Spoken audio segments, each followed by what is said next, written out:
continuación, desde el altar de nuestra iglesia evangélica, Cristo Salva, de calle Salta 433, presentamos al pastor Carlos Aguilera.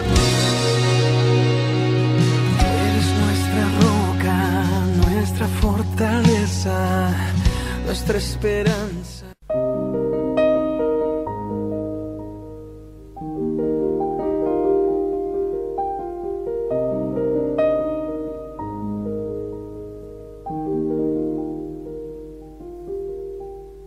Aunque pase el tiempo, sé que tu promesa cumplirás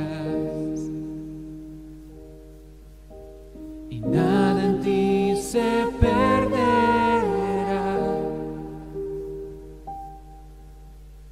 Esa es mi seguridad. Tus cuerdas de amor cayeron sobre mí.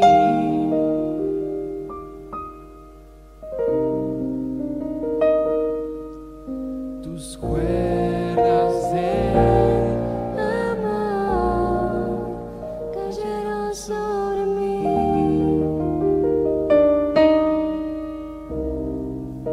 Este amor que me sostiene, el que me levanta, el que me da paz, me da seguridad.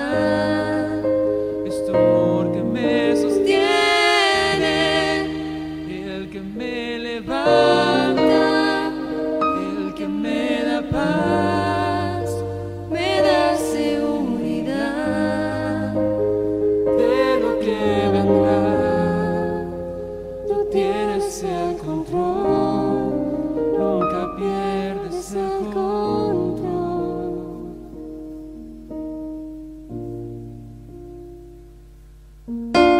Escucha el eco de todos resonando en mi interior. Tus palabras me sostendrán. Esa es mi seguridad. Tus cuerdas de amor cayeron sobre mí.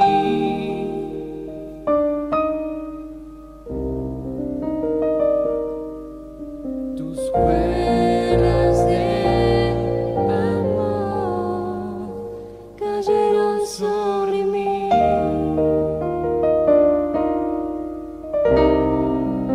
Este amor que me sostiene, el que me levanta, el que me da paz, me da seguridad. Es tu amor que me sostiene, el que me levanta, el que me da paz, me da seguridad de lo que vendrá. Tú tienes el control, nunca pierdes el control.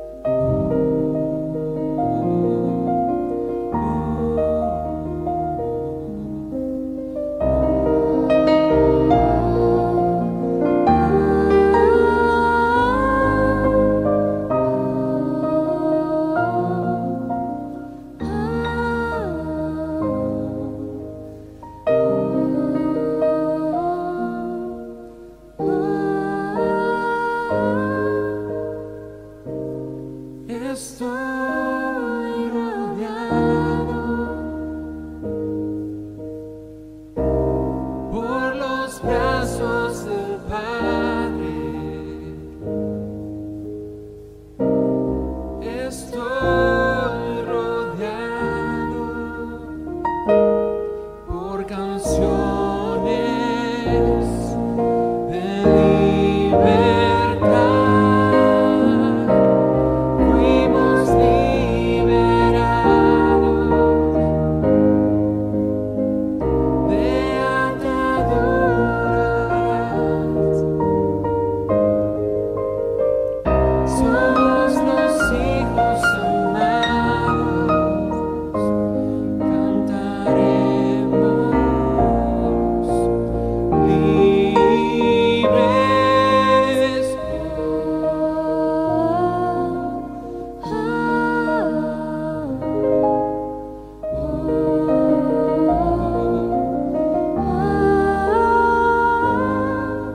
es mi Padre y mi Padre me ama. Yo solo sé que yo soy su hijo y Él es mi Padre y mi Padre me ama.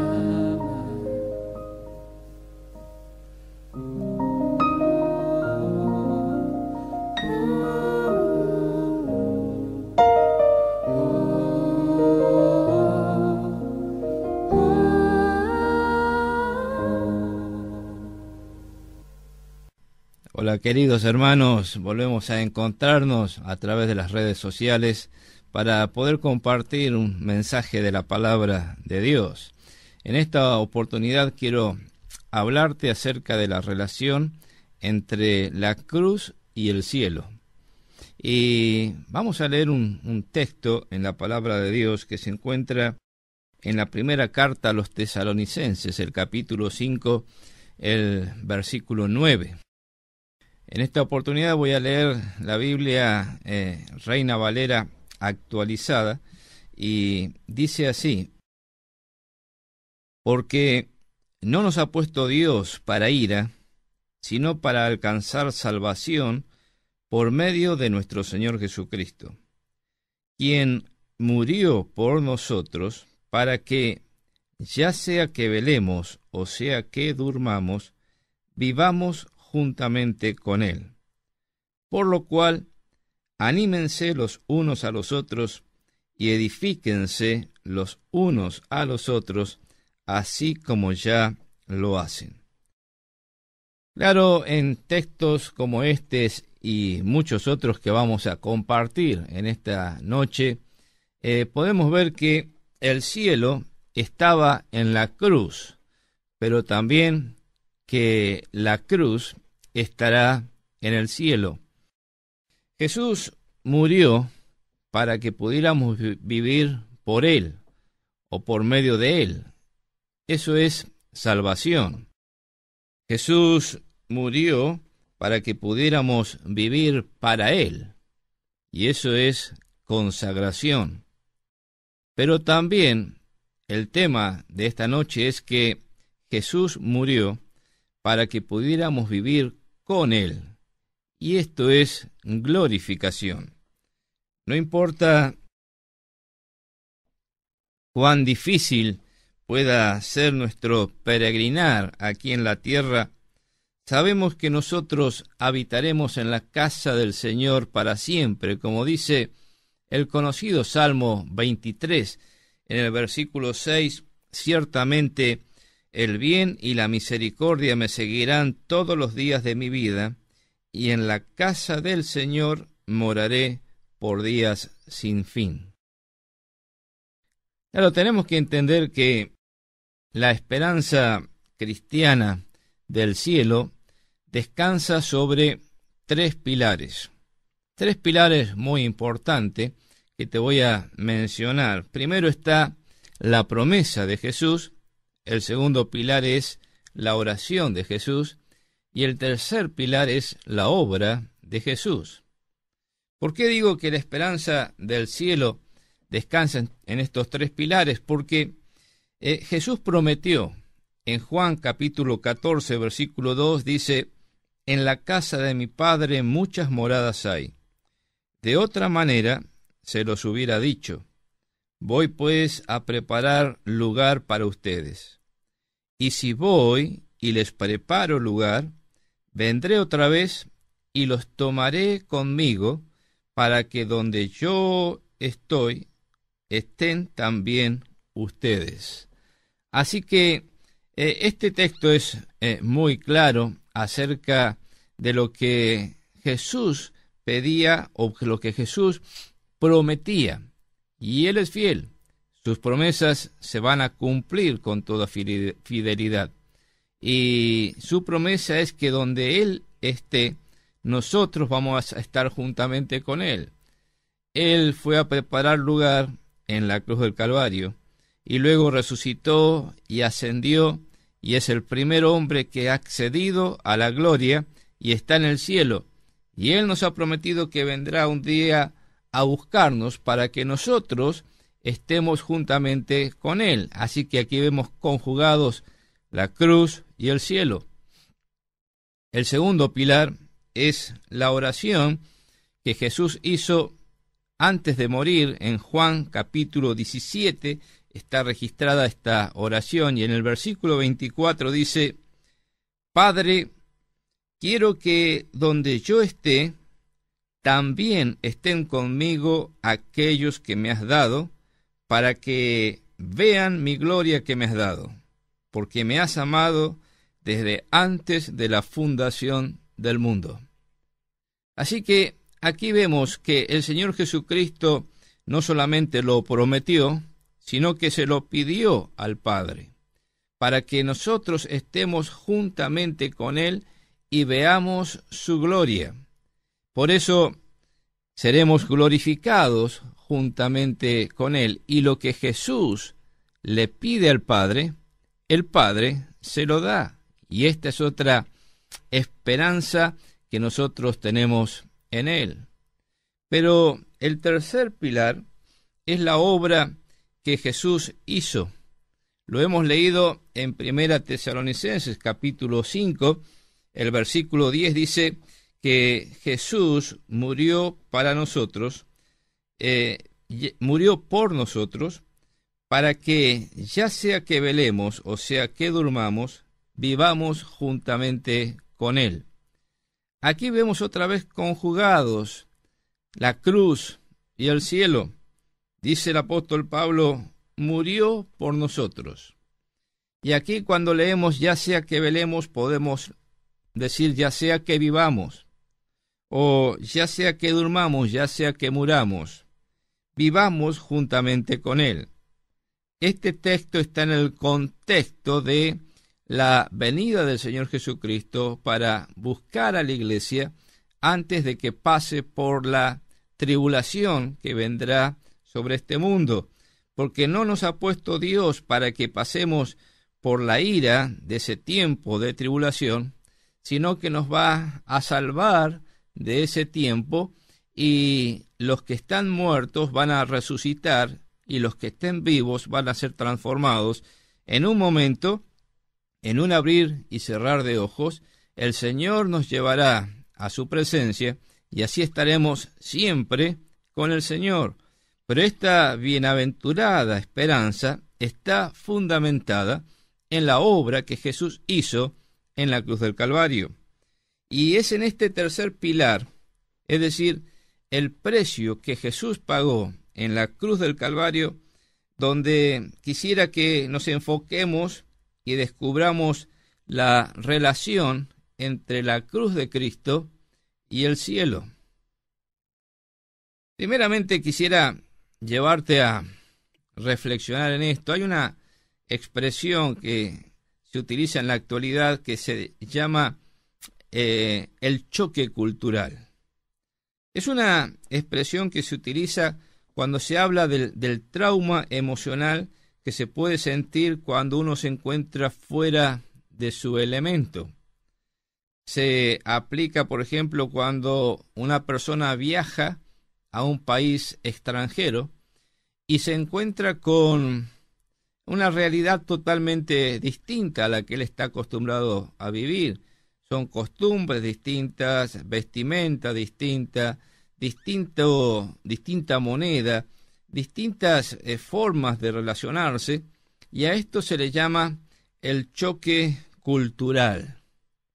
Ahora, podemos hacer una composición del lugar y considerar lo que significó para el Hijo de Dios venir a esta tierra para vivir entre pecadores y morir en una cruz. El Señor Jesucristo, antes de su encarnación, era el soberano a quien todos servían. Cuando se encarnó, vino a ser el servidor humilde de todos. El Señor Jesucristo en el cielo caminaba por las calles de oro. Cuando se encarnó, vivió y caminó por las tierras polvorientas de Palestina, sufrió lo que llamaríamos hoy ese choque cultural.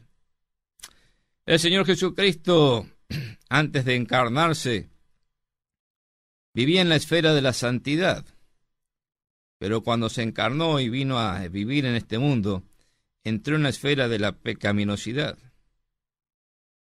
El Señor Jesucristo en el cielo era el centro de la adoración y de la alabanza angelical, pero cuando vino a este mundo, vino a ser atacado por el enemigo de nuestras almas, atacado por el enemigo de Dios, y vino a sufrir, en vez de alabanzas, injurias y calumnias y falsos testimonios que lo llevaron a morir en la cruz.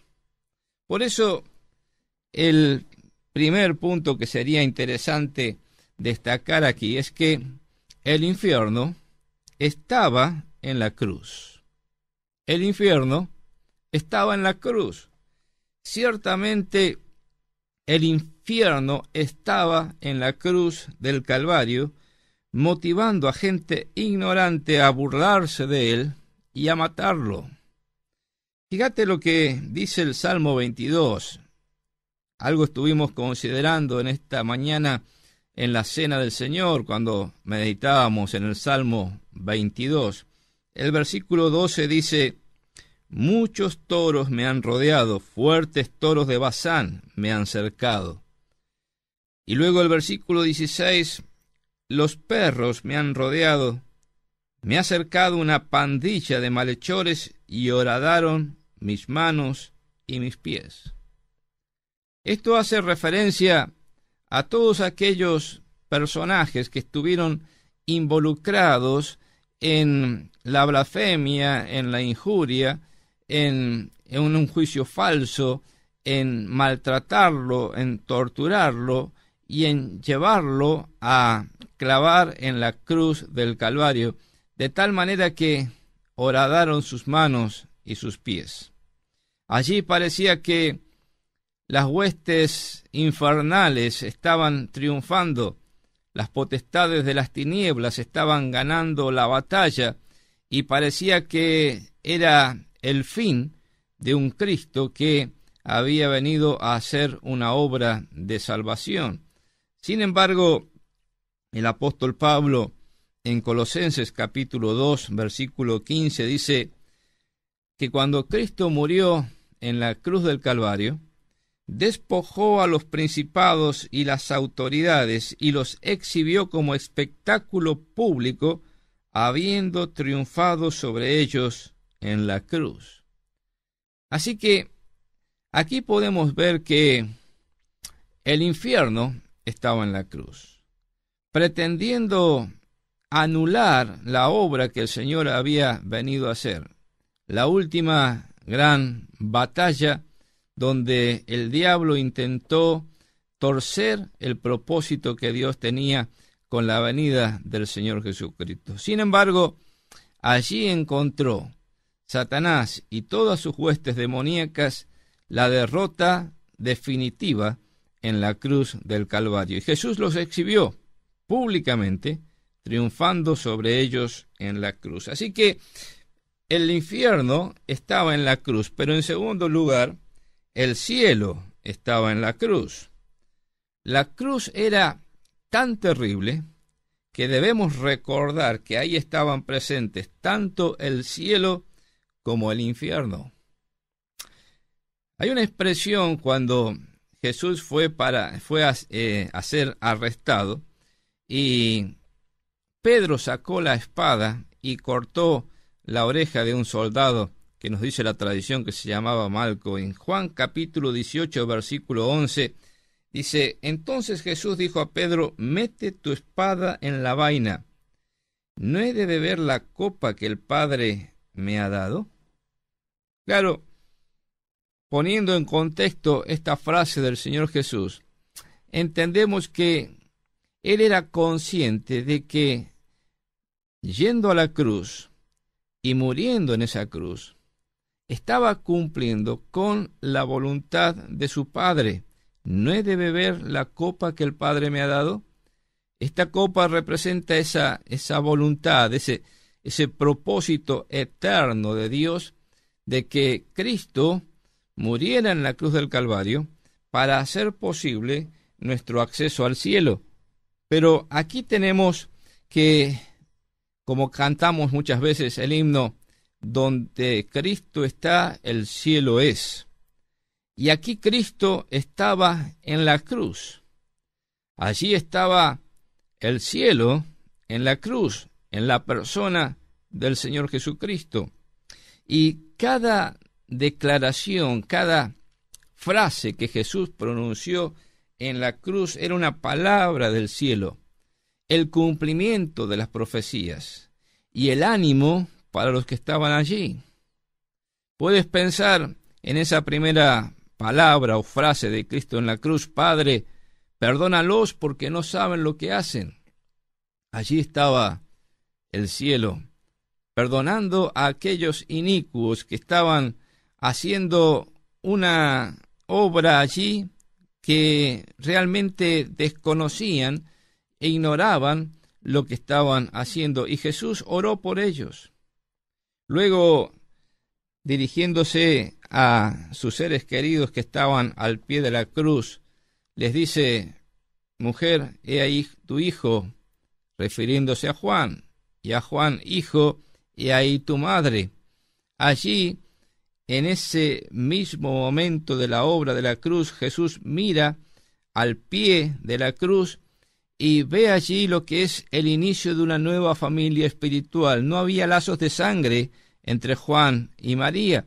Sin embargo, Jesús les habla de una nueva relación, no basada en lazos de carne y sangre, sino en lazos verdaderamente espiritual. Una familia espiritual, una familia celestial.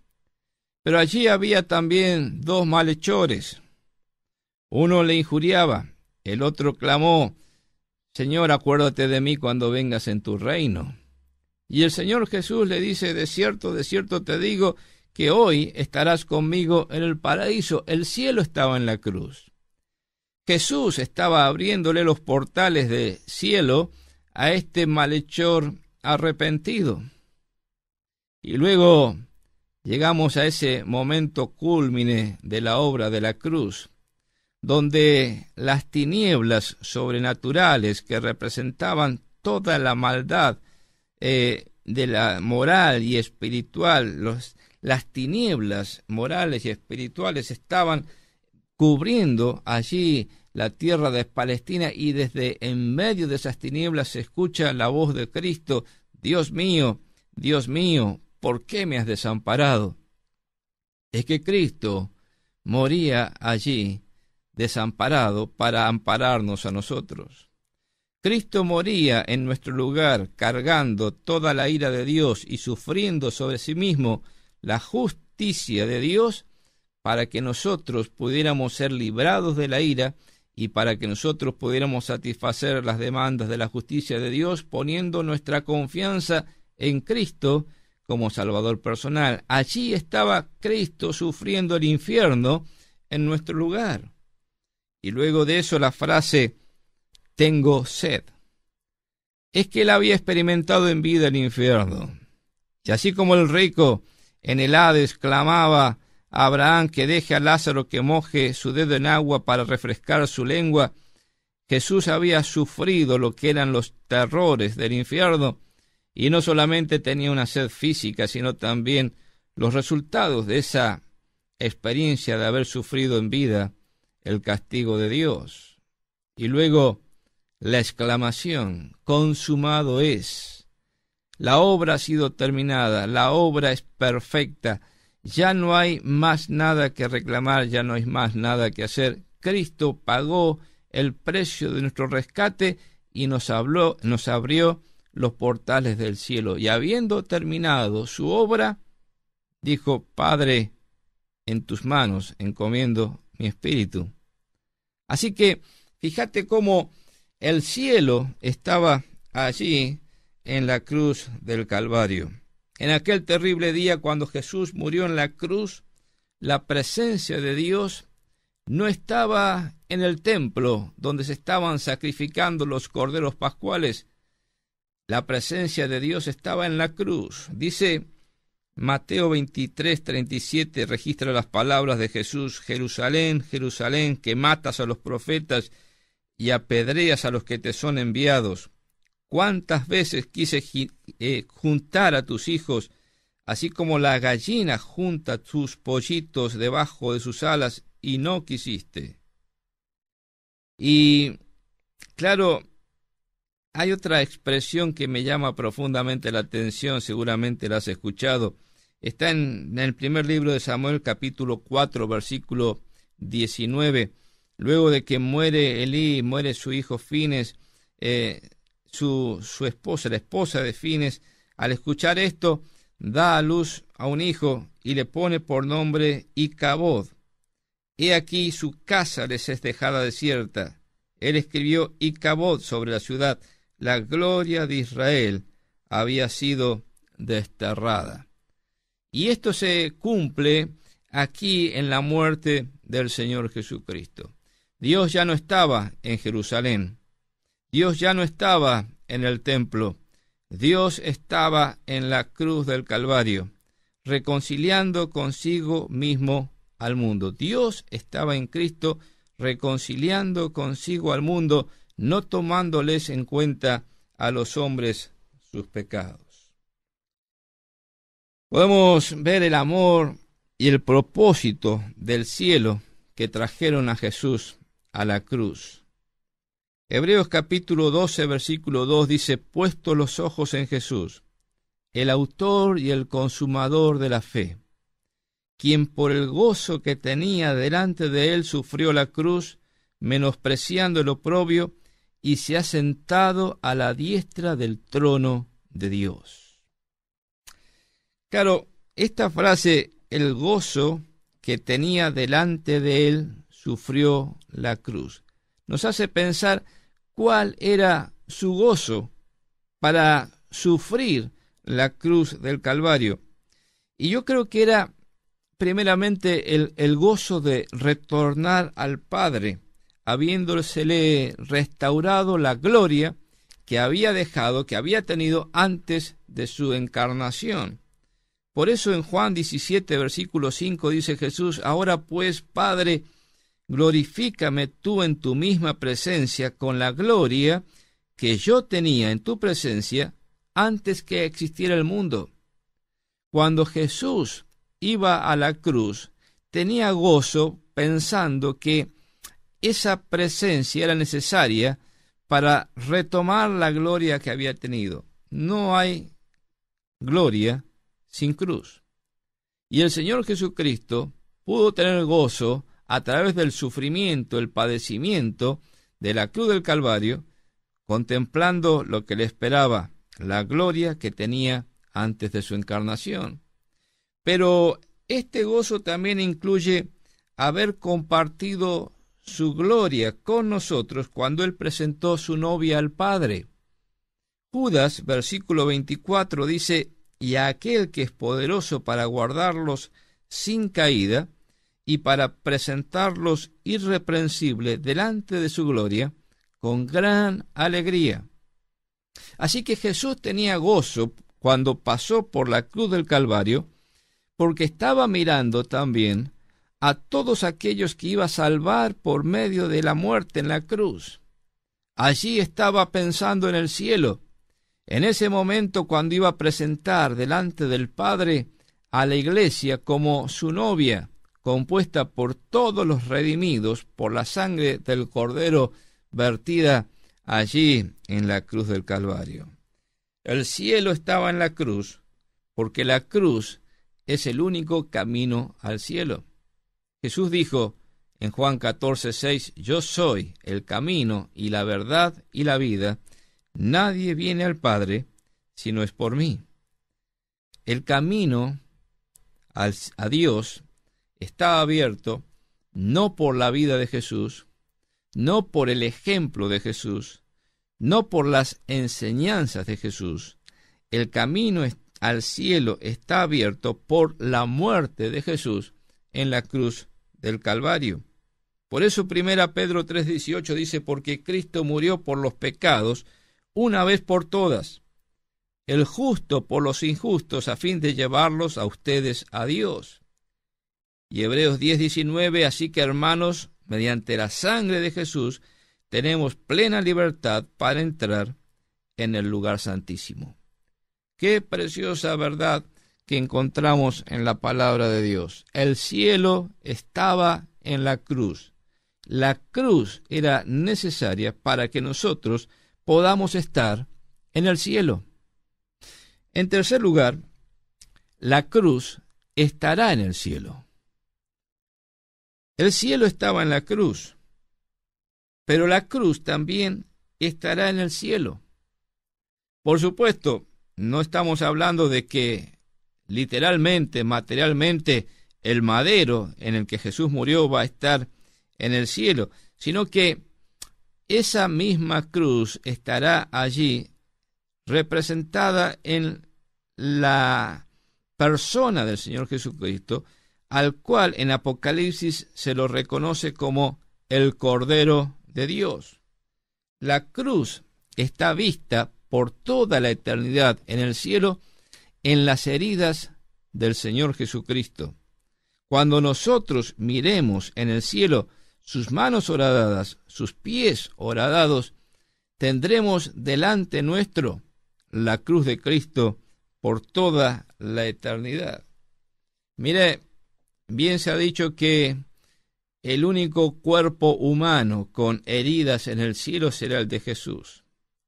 Todos nosotros que hemos sido redimidos por la sangre de Cristo, tendremos cuerpos perfectos, cuerpos glorificados, sin enfermedad, sin padecimiento, sin corrupción, cuerpos que van a vivir por toda la eternidad, totalmente sanos. Pero el cuerpo de Cristo tendrá las marcas de la cruz. Las heridas en el cuerpo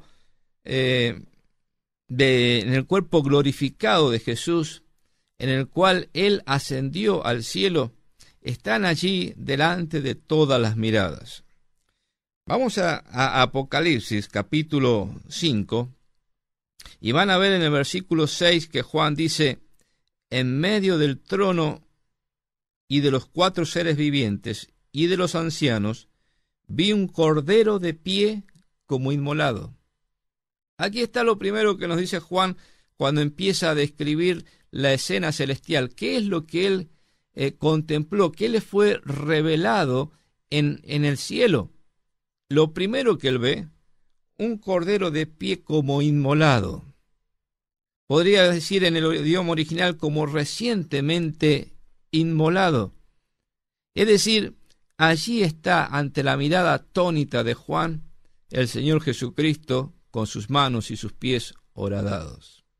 Luego el versículo 12 dice que los ángeles decían a gran voz: digno es el Cordero que fue inmolado de recibir el poder, las riquezas, la sabiduría, la fortaleza, la honra, la gloria y la alabanza. Otra vez, Juan lo vio al Cordero inmolado, y los ángeles por toda la eternidad están alabando al Señor Jesucristo como un Cordero inmolado. La cruz está allí en el cielo delante de todas las miradas. Y luego el versículo 9 dice: los redimidos entonaban un cántico nuevo diciendo: digno eres de tomar el libro y de abrir sus sellos, porque tú fuiste inmolado y con tu sangre has redimido para Dios gente de toda raza, lengua, pueblo y nación. Así que la cruz está en el cielo. Está delante de la mirada de Juan, está delante de la mirada de los ángeles, está delante de la mirada de los redimidos, y será el centro de nuestra admiración, de nuestra contemplación, de la alabanza de los ángeles y de la adoración de los redimidos. El nombre de Jesús, el Cordero, nos ayuda a mantener la cruz en el centro de la escena celestial. Solo en el libro del Apocalipsis Jesús es llamado el Cordero por lo menos 28 veces. Allí vamos a encontrar La ira de Dios es la ira del Cordero. Somos limpiados por la sangre del Cordero. Y la iglesia es la novia del Cordero. Y cuando se describe la Nueva Jerusalén celestial, allí 7 veces se menciona al Cordero. Todo gira en torno al Cordero. Y cuando Apocalipsis habla del Cordero, está hablando de un Cordero inmolado, con sus marcas de manos horadadas, de pies horadados, que por toda la eternidad nos recordarán la muerte del Señor Jesucristo, y será el centro del cielo, el centro de nuestra adoración. Para toda la eternidad, Jesús quiere ser reconocido como el Cordero. Finalmente, quiero decirte que sin cruz no hay cielo. No todo el mundo va a ir al cielo. Hay otro lugar llamado el infierno, a donde va la gente que no cree en Jesucristo como Salvador personal. Claro, a muchos les puede parecer extraño esto, pero la Biblia nos enseña que hay un lugar llamado cielo, donde van todos los que han depositado su confianza en Cristo como Salvador personal, y hay otro lugar llamado el infierno, donde van las personas que han rechazado la obra de Cristo en la cruz del Calvario. Algunos creen que Dios es tan bueno que no va a condenar a nadie. De hecho, la Biblia nos enseña que Dios no quiere que nadie se pierda. Pero también nos dice que tenemos que recibir a Cristo para no perdernos. Hay otros que dicen, Dios es amor y Dios no va a condenar a nadie. Bueno, quiero mencionarte 2 cosas antes de terminar mi mensaje. Jesús es el que nos habló del infierno. Tal vez si lo hubiera hecho otra persona, pudiéramos haberlo puesto en duda. Pero solamente alguien que venía de la eternidad y que sabe de las cosas que hay en la eternidad podía decirnos la realidad de la existencia del infierno. Y esto lo dijo en el contexto de las parábolas famosas, las 7 parábolas de Mateo capítulo 13. Allí vas a leer que Jesús describe el infierno como un horno de fuego, Mateo 13, versículos 42 y 50. Y Juan, que es conocido como el discípulo del amor, es el otro que nos habla del infierno. El apóstol Juan llamaba al infierno un lago de fuego. Y así lo menciona en Apocalipsis capítulo 19, versículo 20. Y 3 veces habla del lago de fuego como la muerte segunda, el infierno, en el capítulo 20. Y en el capítulo 1 vuelve a mencionar el infierno como el lago de fuego, la muerte segunda. Es que la cruz de Cristo es el único medio de escape del infierno eterno. La cruz también es la única advertencia para los pecadores. Mire, no podríamos expresarlo mejor que el príncipe de los predicadores, Charles Spurgeon. Él dijo, la advertencia más terrible para los pecadores en todo el mundo es la muerte de Cristo.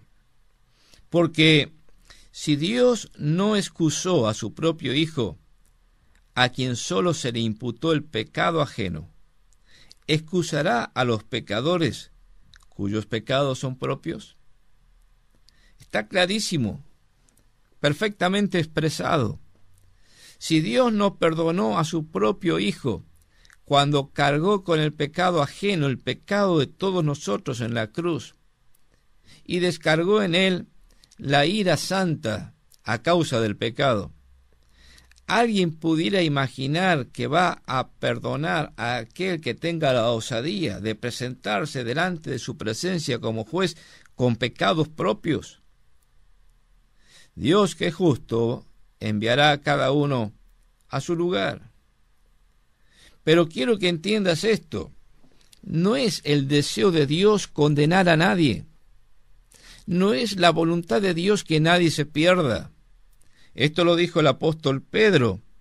Nadie tiene que ir al infierno, Segunda carta de Pedro 3, versículo 9 dice: el Señor no tarda su promesa, como algunos la tienen por tardanza, más bien es paciente para con ustedes. Y escucha bien esto, porque no quiere que nadie se pierda, sino que todos procedan al arrepentimiento. Esta es la voluntad de Dios, este es el deseo de Dios. Dios no quiere que nadie vaya al infierno. Por eso ha hecho provisión por medio de la cruz de Cristo para poder perdonar a toda la humanidad. La cruz de Cristo abre la posibilidad de que todo hombre, toda mujer pueda ser salvado. El único requisito, la única condición que Dios pone es que pongas tu fe, tu confianza en Cristo como tu único y suficiente Salvador personal. Así que 2 Corintios 5:20 dice: así que somos embajadores en nombre de Cristo.